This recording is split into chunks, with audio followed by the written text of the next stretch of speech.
നമസ്കാരം. ഇതിഹാസവാചാലി ഇന്നത്തെ എപ്പിസോഡിലേക്ക് എല്ലാവർക്കും സ്വാഗതം. വിശ്വാമിത്രനും ശ്രീരാമനും ലക്ഷ്മണനും കൂടി വീണ്ടും പോവുകയാണ്.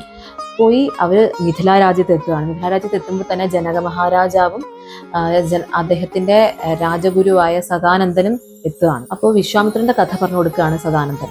അപ്പോൾ പണ്ട് വിശ്വാമിത്രൻ ഒരു രാജാവായിരുന്നു. ഗധിയുടെ പുത്രനാണ് വിശ്വാമിത്രൻ. അപ്പോൾ തൻ്റെ പടയുമായിട്ട് ലോകം മുഴുവൻ ചുറ്റുകയാണ് വിശ്വാമിത്രൻ. അങ്ങനെ യാത്ര ചെയ്ത ഒരു ദിവസം വസിഷ്ഠന്റെ ആശ്രമത്തിന്റെ മുമ്പിലെത്താണ്. വസിഷ്ഠൻ സന്തോഷത്തോടെ സ്വീകരിക്കുകയാണ് വിശ്വാമിത്രനെ. എന്നിട്ട് ആഹാരം കൊടുക്കുകയാണ്. അപ്പോൾ എന്താ വെച്ചാൽ വസിഷ്ഠനൊരു പശുവുണ്ട്, ശബല എന്നാണ് പേര്. അതിന് കാമധേനു എന്നും വേറൊരു പേരുണ്ട്. അപ്പോൾ ഈ ശബല എന്ത് വേണമെങ്കിലും സൃഷ്ടിക്കാൻ കഴിവുള്ള ഒരു പശുവാണ്. അപ്പോൾ വസിഷ്ഠൻ ശബലയോട് പറയുകയാണ് ഏറ്റവും നല്ല സ്വാദുള്ള ഭക്ഷണം ഉണ്ടാക്കാൻ പറയുകയാണ്. അപ്പോൾ എല്ലാ തരം സ്വാദും 6 തരം സ്വാദുണ്ട്, അത് എല്ലാം ഉള്ള ഭക്ഷണങ്ങൾ വേണം ഉണ്ടാക്കാൻ എന്ന് പറയുകയാണ്. കുടിക്കാനുള്ളതും ഉണ്ടാക്കണം, കഴിക്കാനുള്ളതും ഉണ്ടാക്കണം എന്ന് പറയുകയാണ്. അങ്ങനെ ശബല അതൊക്കെ ഉണ്ടാക്കി തയ്യാറാക്കി. അപ്പോൾ ഇത് കഴിക്കുകയാണ് വിശ്വാമിത്രൻ. വിശ്വാമിത്രനും തൻ്റെ പടയാളികളും മന്ത്രിമാരും ഒക്കെ ഇത് കഴിച്ചു കഴിയുമ്പോഴേക്കും വലിയ സന്തോഷവാന്മാരാവാണ്. അപ്പോൾ വിശ്വാമിത്രൻ വസിഷ്ഠനോട് പറയുകയാണ് ശബലയെ എനിക്ക് തരാൻ, തിരിച്ച് ഞാൻ അങ്ങേക്ക് ഒരു 100,000 പശുക്കളെ തരാമെന്ന് പറയുകയാണ്.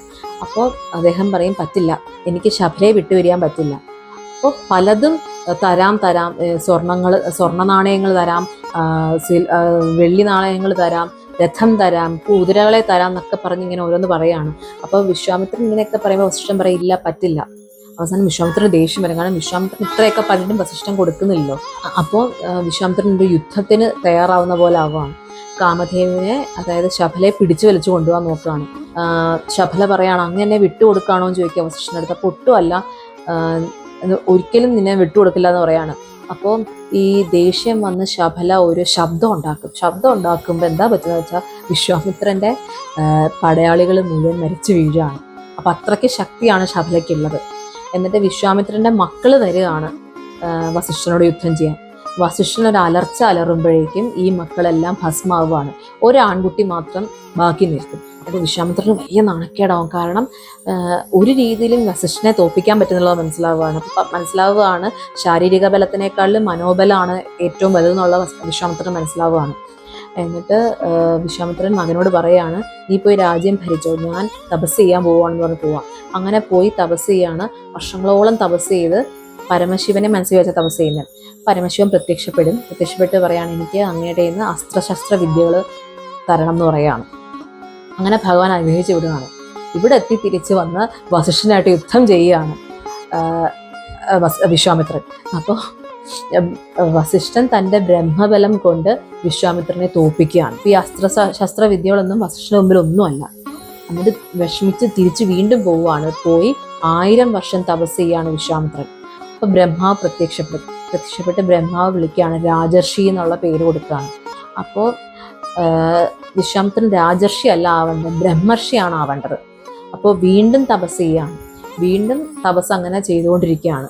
അപ്പം അത് നടക്കുന്നതിൻ്റെ കൂടെ തന്നെ അയോധ്യയിൽ വേറൊരു കാര്യം നടക്കുകയാണ്. അയോധ്യയിലെ അപ്പോഴത്തെ രാജാവാണ് ത്രിശങ്കു. അപ്പോൾ ത്രിശങ്കുവിന് ഉടലോടെ സ്വർഗത്തിലേക്ക് പോകണം എന്നാണ് ആഗ്രഹം. ത്രിശങ്കു ചെന്ന് തൻ്റെ കുലഗുരുവായ വസിഷ്ഠനോട് പറയുകയാണ് ഉടലോടെ സ്വർഗത്തിലേക്ക് അയക്കാനുള്ള യാഗം ചെയ്യാൻ പറയണം. അപ്പോൾ വസിഷ്ഠൻ പറയും പറ്റില്ല. വസിഷ്ഠൻ്റെ മക്കളോട് ചോദിക്കുമ്പോഴും അവരും പറയും പറ്റില്ല. അപ്പോൾ വേറെ ആൾക്കാരുടെ അടുത്ത് പോയി ചോദിക്കുകയാണ് ത്രിശങ്കു. ഇതൊക്കെ അറിയുമ്പോൾ വസിഷ്ഠൻ്റെ മക്കൾക്ക് ദേഷ്യം വരികയാണ്. കാരണം ത്രിശങ്കു ചെന്ന് വേറെ ആൾക്കാരുടെ അടുത്തും ചോദിക്കും, ഞങ്ങൾ പറഞ്ഞിട്ടും വിശ്വാസം വരുന്നില്ലല്ലോ, നടക്കില്ല എന്നുള്ളത്. ഇവരെ ശപിക്കുകയാണ് ത്രിശങ്കുവിന്. ത്രിശങ്കുവിൻ്റെ രൂപം മുഴുവൻ മാറി ചാരം മൂടിയ ഒരു രൂപമായി മാറുകയാണ് ത്രിശങ്കു പിന്നെ അലഞ്ഞു കിടക്കുകയാണ്. എല്ലാവരും ത്രിശങ്കുവിനെ വേണ്ടെന്ന് വെച്ചു. അങ്ങനെ വിശ്വാമിത്രൻ്റെ മുമ്പിൽ ചെല്ലുകയാണ്. അപ്പോൾ വിശ്വാമിത്രനോട് പറയാണ് എന്നെ ഉടലോടെ സ്വർഗത്തിലേക്ക് അയക്കണം എന്ന്.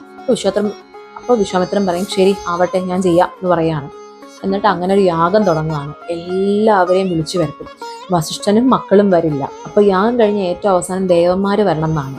ഒരു ദേവന്മാരും വരില്ല. അപ്പോൾ ഇത് കാണുമ്പോൾ വിശ്വാമിത്രൻ ആകെ ദേഷ്യമാവും. കാരണം വിശ്വാമിത്രന് വിലയില്ലാത്തതുകൊണ്ടല്ലേ ആരും വരാത്തൊരു തോന്നലാണ്. അപ്പോൾ വിശ്വാമിത്രൻ എന്ത് ചെയ്യുന്ന വെച്ചാൽ നേരെ ത്രിശങ്കുവിനെ സ്വർഗത്തിലേക്ക് അയക്കുകയാണ്. അവിടെ ചെല്ലുമ്പോൾ സ്വർഗ കവാടം കടന്ന് അകത്തേക്ക് പോകാൻ പറ്റില്ല. ഇന്ദ്രൻ തിരിച്ച് താഴേക്ക് ചവിട്ടിയിടുകയാണ്. കാരണം ഇങ്ങോട്ട് വരാനുള്ള യോഗ്യത നിനക്കില്ല എന്ന് പറയാണ്.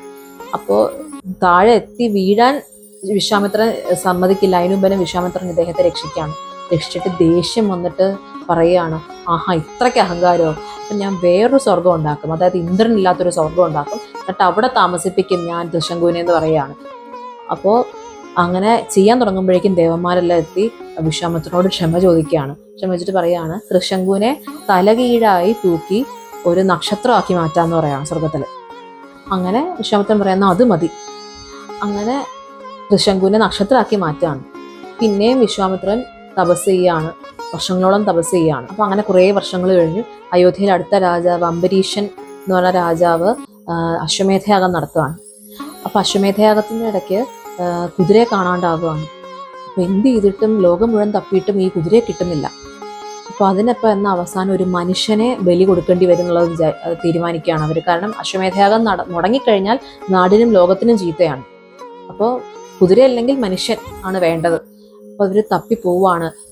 100,000 പശുക്കളും രഥങ്ങളും സ്വർണ്ണ നാണയങ്ങളും രത്നങ്ങളും ഒക്കെ ആയിട്ട് ഇവർ പോവുകയാണ് നാട്. കാരണം ഇതിന് പറ്റിയ ഒരാളെ കണ്ടുപിടിക്കണല്ലോ.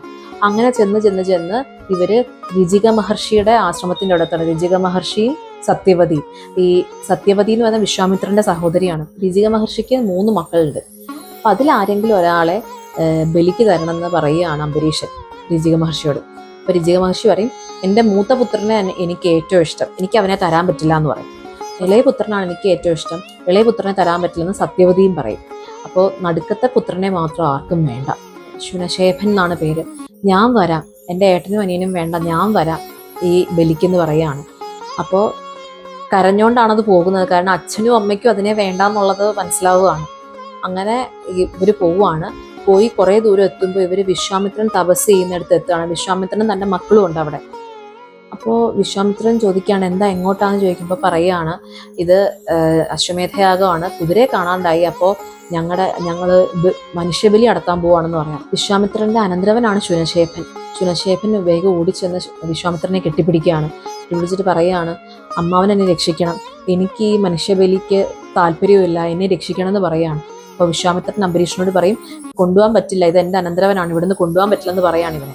അപ്പം അംബരീഷൻ പറയും, അങ്ങ് ദൈവത്തോർക്ക് ഇതിൽ തടസ്സം നിൽക്കരുത്, കാരണം എന്താണെന്ന് വെച്ചാൽ ഇത് നടന്നില്ലെങ്കിൽ ലോകത്തിന് തന്നെ നാശമാണ് ഉണ്ടാവാൻ പോകുന്നത്, അപ്പോൾ അതുകൊണ്ട് വിട്ടു തരണം എന്ന് പറയാണ്. അപ്പോൾ ശുനശേഖൻ കരയും, ഒരുപാട് കരയും, കൊച്ചു കുട്ടിയാണ്. അപ്പോൾ അവസാനം വിശ്വാമിത്രൻ പറയുകയാണ്, നീ പേടിക്കണ്ട, നിനക്ക് ഇന്ദ്രൻ്റെ മന്ത്രവും വിഷ്ണുവിൻ്റെ മന്ത്രവും പറഞ്ഞു തരാം, നീ ഇത് ജപിച്ചോണ്ടേ ഇരിക്കുക, നിനക്കൊന്നും പറ്റില്ല എന്ന് പറയാണ്. അങ്ങനെ കുഞ്ഞിത് ജപിച്ചുകൊണ്ടിരിക്കുകയാണ്. അവിടെ ചെന്ന് യാഗം തുടങ്ങും.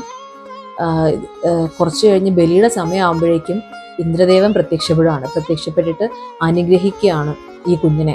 എന്നിട്ട് പറയും, ഈ ബലി നടത്തണ്ട, ഒരു കുഴപ്പവും ഉണ്ടാവില്ല, കാരണം അശ്വമേധയാഗം നന്നായിട്ട് തന്നെ സമ്പൂർണ്ണമായി, ഒന്നും പേടിക്കണ്ട എന്ന് പറഞ്ഞ് അനുഗ്രഹിക്കുകയാണ് അംബരീഷനെ. അങ്ങനെ ശുനശേഖൻ രക്ഷപ്പെട്ടു പോരുകയാണ്. വിശ്വാമിത്രൻ ഇവിടെ വീണ്ടും തപസ് ചെയ്തുകൊണ്ടിരിക്കുകയാണ്. പിന്നെ 1000 വർഷം കഴിഞ്ഞു. വിശ്വാമിത്രന്റെ ശക്തി കൂടുന്ന കാണുമ്പോൾ ഇന്ദ്രന് പേടിയാവുകയാണ്.